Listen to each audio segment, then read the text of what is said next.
이런 분을 찬양하지 않을 수가 없어요. 갑자기 찬양 가사가 생각이 나는데,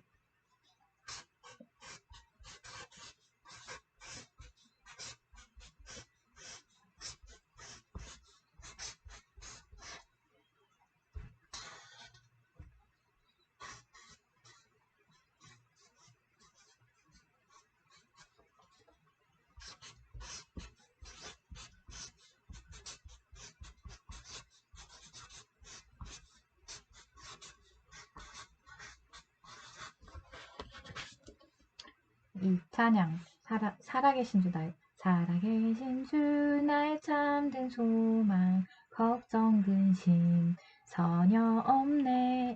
이 찬양도 생각이 나고,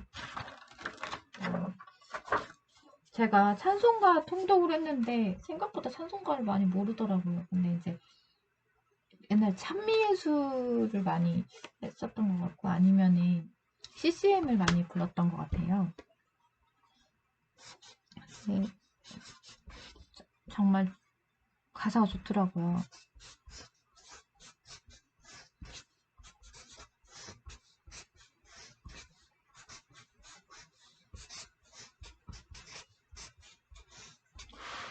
이 찬양 너무 가사가 좋아서 기억이 나는데, 날 구원하신 주 감사인데, 날 구원하신 주 감사, 길가의 장미꽃 감사, 장미꽃 가시 감사, 이런 내용이 있더라고요. 근데 정말 그게 굉장히 와닿았었어요. 길가의 장미꽃 감사, 장미 가시 감사, 장미 터널이라니, 장미 터널 감사 하면서 우리를 존재하게 하신 살아계신 주.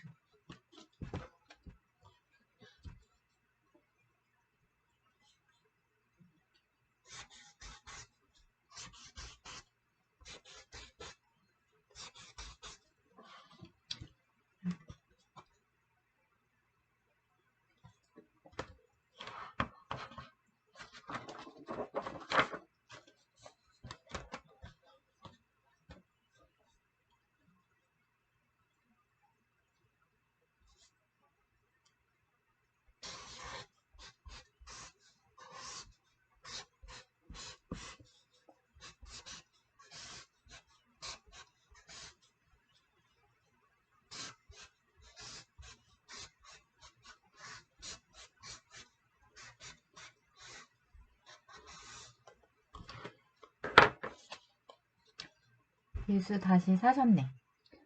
부활주일이 지났지만 하나님, 우리 예수 그리스도께서 다시 사셨다는 기쁨을 얘기해보고 싶었습니다. 그러면서 저는 이런 생각을 해봤어요.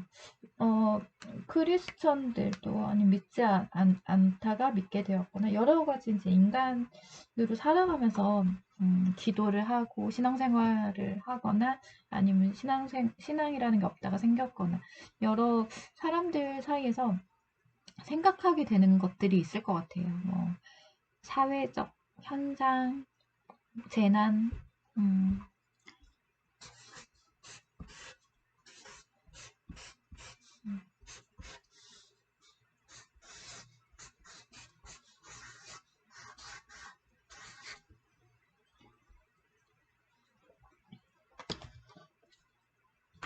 저는 이거 같아요.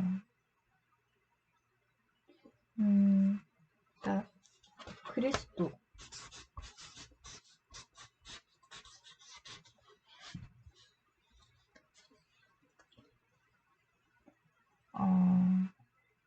그러니까 온 세상이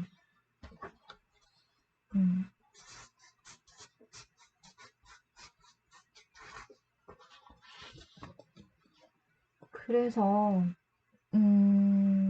사실은 그분을 닮은 모든 존재들이 부서지고 깨어지고 다시 태어나는 것들, 그리고 부서졌을 때 가장 슬퍼하시는 분도 그리스도시고,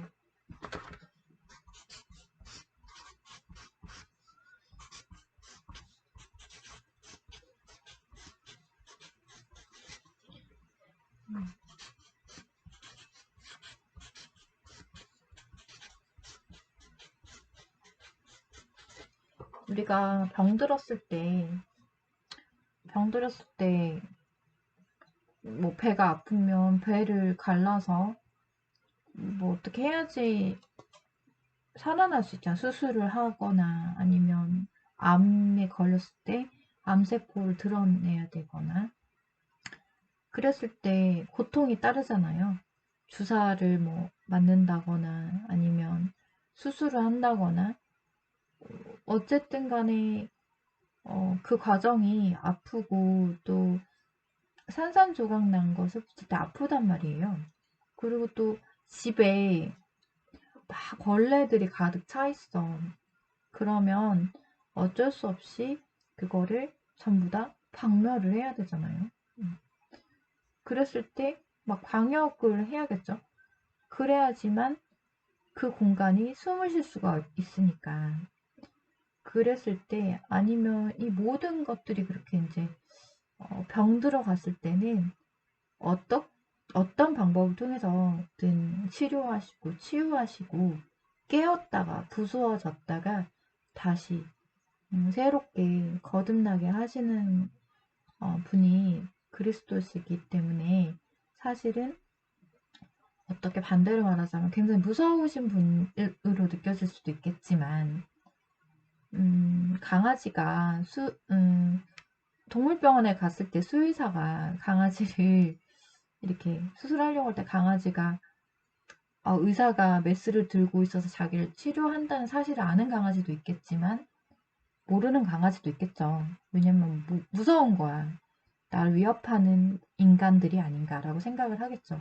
동물학대를 받은 그런 특히나 그런 강아지라면 고양이라면 그렇겠죠. 그런 것처럼 원래 하나님은 치료하시는 분인데 우리의 주인이신데 사실은 우리가 너무 피폐하고 병들어 있기 때문에 그래서 우리가 두렵게 느껴지는 것일 뿐 성경에 두려워 말라가 365번이 나와 있대요. 그러니까 하나님께서는 무서우신 분이 아니라 우리를 때리시는 분이 아니라 우리의 몸에 있는 안 좋은 것들을 터시는 분이에요. 터시는 분. 그리고 안 좋은 암세포를 떼시는 분. 그런 분이 하나님이신 것 같습니다. 그래서 저는 이제 어쩔 때는 나 하나님한테 혼났어 라고 물론 아빠나 엄마 같은 마음에서 얘기하는 거는 좋은데 근데 그 얘기가 너무 좀 산으로 가면 자칫하면 원망하게 되거든요. 그래서 그런 것보다는 하나님께 온전히 맡겨보자. 하나님께서 굉장히 무서워 보이지만 치과에 갈 때 하고 입을 벌리면 얼마나 무서워요. 그런데 치과 의사가 그 초콜릿은 아니잖아요. 초콜릿하고 치과 의사하고 어떤 게 더 사실은 더 나은가요? 그랬을 때 이를 생각했을 때는 당연히 치과 의사가 낫겠죠. 그랬을 때 또 그걸 견뎌내면 또 초콜릿도 주시는 분이 또 하나님이시겠죠. 그러니까 뭐 비유를 하자면 그렇다는 것인데요. 그래서 하나님의 사랑을 이렇게 우리에게 목숨까지 다 바치셨다는 그 사실을 굉장히 각인을 해야만 합니다. 그러니까 내 세상에서 내가 태어나서 나에게 어떤 존재인가 예수님께서는 그거를 생각하는 것이 아주 가장 중요한 것이고 나만의 분이 되실 수도 있어요. 왜냐하면은 신이시기 때문에 각 사람에 맞추어서 구원해 주시거든요. 그래서 내 모든 머리카락 수까지 세시고 다시 살리시는 그런 분이시고 내 세포가 몇 개인지까지 다 몇만 개, 몇 천만 개인지까지 아시는 분이 예수님이에요. 그러기에 정말 살아계신 주죠. 그래서 내가 삶을 살아갔을 때 예수님 같은 분이 단 한 분이에요. 단 한 분. 신이시기 때문에. 인간이 아닌 인간의 육신으로 우리하고 공감하시기 위해 안녕, 나는 예수 그리스도야. 너희 인간이구나.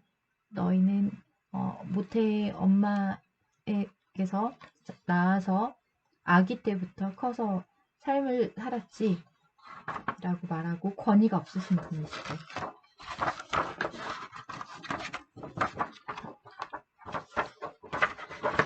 그래서 우리가 예수님을 이렇게 만나게 되면 새롭게 다시 새로운 그림을 그릴 수 있게 돼요. 그러면 정말 흑백이었던 인생이 정말 새롭게 보이고 또 이 예수님의 사랑으로 정말 정말 어떻게 보면 좀 잔인하죠. 예수님이 이렇게 십자가에서 못 박혀 돌아가시고 이런 모습을 보고 부활하시고 이거를 보면서 늘 살아가고 그리고 행복을 얻을 수가 있어요. 그러니 얼마나 감사한 일이에요. 예수님께서는 그렇게까지 희생하셔서 우리를 사랑하시는 분이시고요. 우리 모든 존재의 은유 되시는 분이십니다. 그래서 사실 우리는 은유를 찾고 있어요. 왜냐하면 내 인생에 대신할 존재를 찾거든요. 은유는 사랑이라고도 하잖아요. 들어본 적은 없지만 제가 생각하기에 은유는 사랑이라고 늘 말을 하고 있어요. 돌려서. 그래서 그렇게 말했는데 실패하고 싸우고 뭐 그런 책들도 있죠. 그랬을 때 은유가 우리 그리스도면 얼마나 좋을까 라는 생각이 들었습니다.